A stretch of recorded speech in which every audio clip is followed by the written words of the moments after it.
Намираме се близо до село Златуша. Слънцето изгря. Коцето дойде. И работата закипя. Вятъра си е вятър, обаче не знаете. Хиляди хора засаждат... Не хиляди хора. Стотици хора засаждат хиляди дръвчета. Здравейте! Вие ли сте световният шампион по копане на дупки? Не, аз съм претендента. Претендента. Наживо сте във Фейсбук. Мотивирайте аудиторията.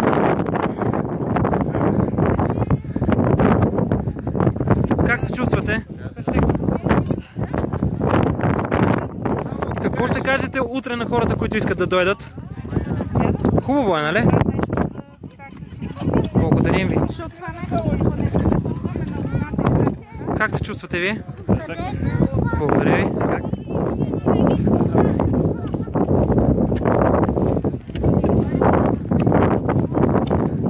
Здравейте! Как се чувствате? Изморихте ли се? Да, след 15 минутки ще направим една почивка да изиграем едно хоро. Как ви се струва тази идея? Ще имате ли сили за хорото? Добре, вие копайте, тогава други ще намерим да играят хоро.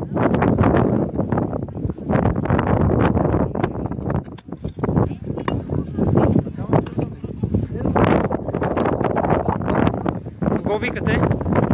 Кучето. Всички кучета са добре дошли. Как се чувствате? Перфектно. Много се радвам. Вие сте нашия световен шампион. 3 поредни събития сте тук и обещавате да дойдете за 4-то. Благодарим ви. Утре съм тук, да. Наседналите не прави снимки. Добре, няма. Излъчваме на живо във Фейсбук, ама вие до сега работихте, нормално е да поседнете малко. Ами аз във Фейсбук съм пуснала един репортаж за първия ден. Ще го видя. Благодаря ви. Бомбони раздават. Бомбони раздават. Колко добри хората и подаръци има и за децата, и за възрастните. Изобщо организацията е на ниво, нали така? Малко повече удоволствие, отколкото работа.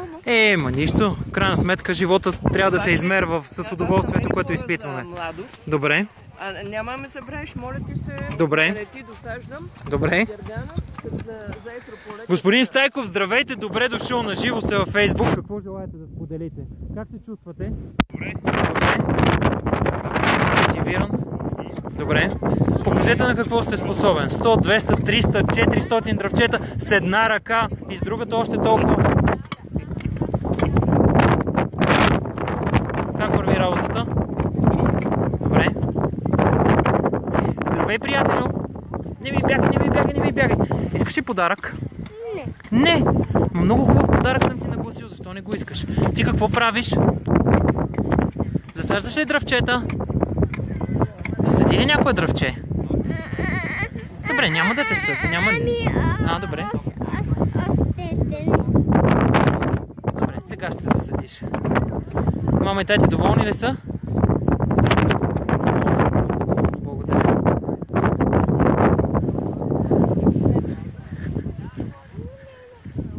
Как се чувствате вие? Чудесно. Много се радвам и благодаря, че сте тук. Здравей, приятелю куче. Здравей. Браво на нея. Браво на нея. И слънцето грее все по-силно, времето се стопли, вятъра поутихна. Здравейте, как се чувствате? Добре. Добре. Починете малко, защото продължаваме след малко. Сигурен съм. Тук имаме в горната част на терена още хора. Здравейте, как сте? Върви ли работата? Като изгря слънцето е по-добре, нали? Бомбоните, нали? Аз не знам какво има в тия бомбони, не съм ги опитвал и не смея. Не знам дали са разрешени. Със сигурност има анаболи. Я да видим в този край какво става. Прекрасни хора, какво да ви кажа? Погледнете ги, всички се радват, забавляват се. Сега много хора ще разберат защо правим тия събития.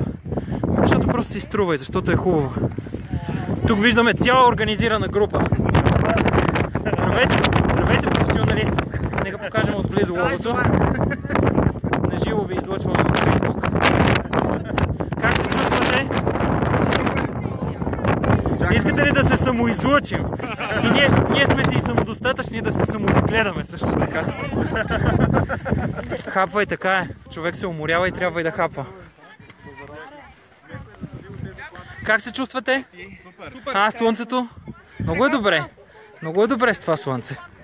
Аха, ето ги тези бомбони, които всеки говори за тях. Стойте да видим бомбоните, всеки разказва за тях. Някакви бомбони. Те са сигурно... Имам няколко вида. Сигурно всичките са веган такива, без захар и така нататък. Предполагам. Малко захар, има малко вегетариански са. С малко захар. С малко захар. Такова съм излъчвам на живо в Facebook. Никола са приятно ми. Добре, разбира се, няма проблем.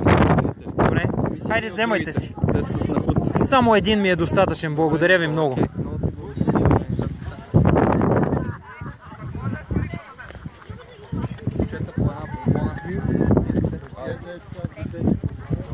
Ето още едно куче. Аз хапвам бомбон. Да не ни гледате на живо как ви излъчваме във Facebook, представете ли си? Да, виждате ли си как ви излъчваме на живо във Facebook? Боже! Вижте колко хора. Не знам дали се вижда. Сигурно се вижда. Понеже сме около село, най-вероятно обхвата е лош, качеството на видеото е ниско. Това е най-доброто, което ще предложим с... Благодаря ти, приятелю! Благодаря ти. Какви са тия бомбони? Не знам. Ами много. О, не знам. Много хубави не знам бомбони. Ето един не знам бомбон. Той е голям празник тук. Само ядем бомбони и се черпим.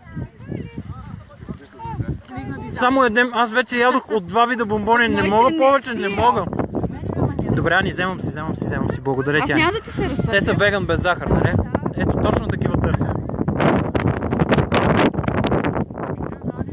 Люси, ти засади ли дърво? Не, казва не. Предполагам, че на кучето не знае.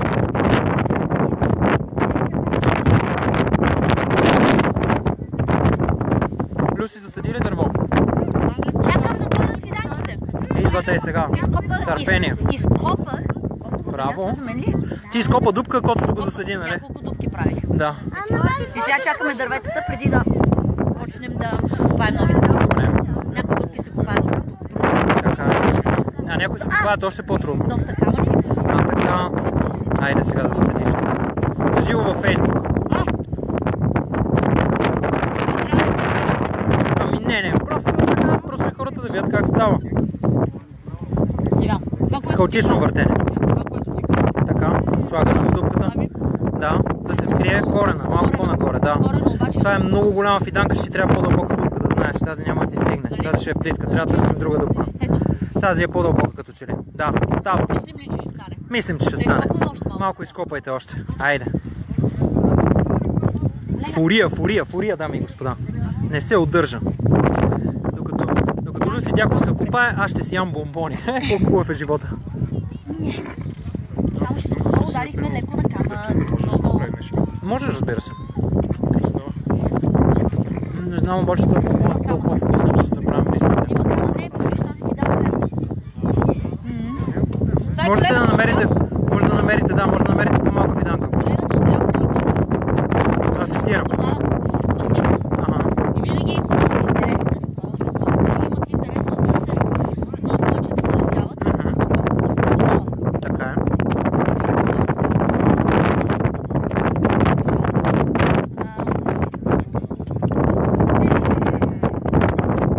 Кога се берат розите? През май. Той ми идва времето вече.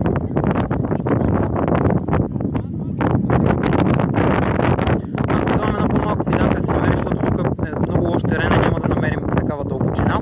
Се върнем после. Да. Те ще дойдат, очакват. Имаше 1000 и няколко, всичките са съседени. Горски отиде за още, ще има.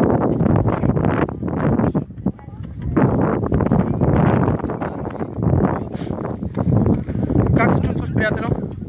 Човек като пие вода, само аз го закачам, да. Как си? Добре. Харесва ли ти да седиш дръвчета? Браво, супер. Много се радвам. Значи има подаръци за тебе. Колко дръвчета посади? Някъде 10. Някъде 10? Браво на тебе, 11. Много добър си. Още сме в средата на деня, до края на деня, колко много можеш да засадиш. Браво.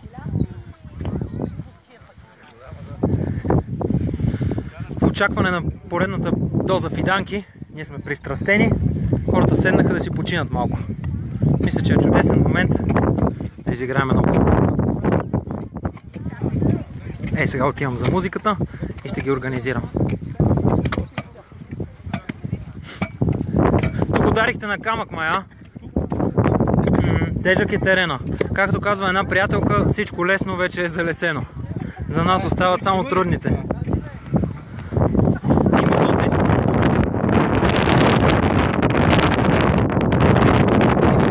Това е от нас. 20 минути на живо стигат. Всичко добро, утре пак сме тук. На 9-ти, близо до Златуша. Вижте, когато станем в Токили, ще посетим гора на гората БГ и ви чакаме да се забавляваме заедно и да ядем попони. Чао и до скоро!